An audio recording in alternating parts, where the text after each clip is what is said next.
Welcome to the Daily Plunge. We are in the book of Exodus, chapter 40, verses 18 through 38. Now we're going to work our way a little bit backwards. We're going to start at verse 33, and it tells us that around the tabernacle, there is a courtyard. There's a curtain that creates the courtyard, and that is that it sets the tabernacle apart from everything else. This is not just your ordinary dwelling. This is the dwelling for God.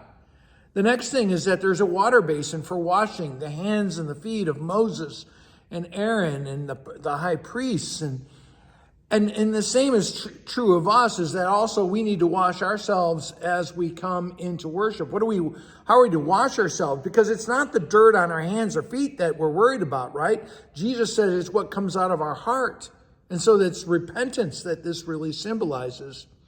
Next is the burnt offering altar, to give a blood sacrifice, right? And to burn other offerings. And the whole sense of that is atonement, to even come into the presence of God. Now, for us, we can never burn enough offerings, right? Our offering has already been given for us to usher us into the presence of God, and that was Jesus Christ. Next is a curtain at the entrance, again, to set the tabernacle apart. And when you first go in, there's the altar of gold, in which they burn incense. There's a bowl with incense, and this represents the prayers that are lifted up to the Lord, as we think about Psalm 141 or Revelation 8 that talks about our prayers rising up to God as incense. Next are the lampstands around the tent, inside the tent, and this represents that God is the light, right?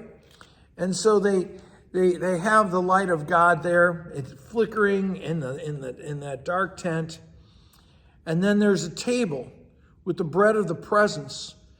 And this would be eaten at the end of the week by the priest, but it was an offering to God. But God is the one who's providing for the bread.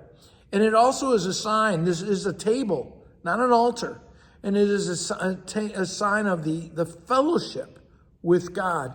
Ultimately, the Lord is going to give us his own table, and he's going to give us the bread and the wine in which Christ himself is present. Next is the ark, right? The Ark of the Covenant.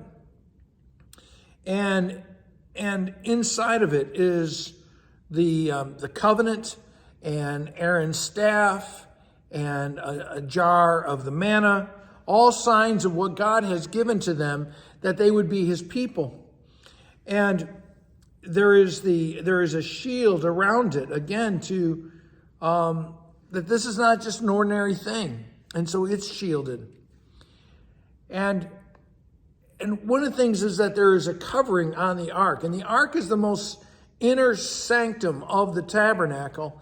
And on top of the ark, there's this cover with it. It has two angels that form a seat, and this is the throne of God. It is the seat of mercy. So let's go forward now. We jump down to verse 34, and it says the cloud then covered the tent. Moses could set up everything as he was commanded, and he can set up anything all day long. But that does not bring God's presence. God brings his own presence. Now, why is God's presence there? Because there is a desire for God's presence, and a humbling and a prayerfulness and a worshipfulness that creates that setting that makes the tabernacle the tabernacle. The tabernacle isn't the tabernacle because of the furniture. It's the tabernacle because of the people's hearts. And because God is present. And it says in all their travels that cloud would lift and guide them to the next place, but it was always present with them, which gave them the assurance of the glorious God being with them with his saving mercy. Well, thanks, friends. Have a blessed day.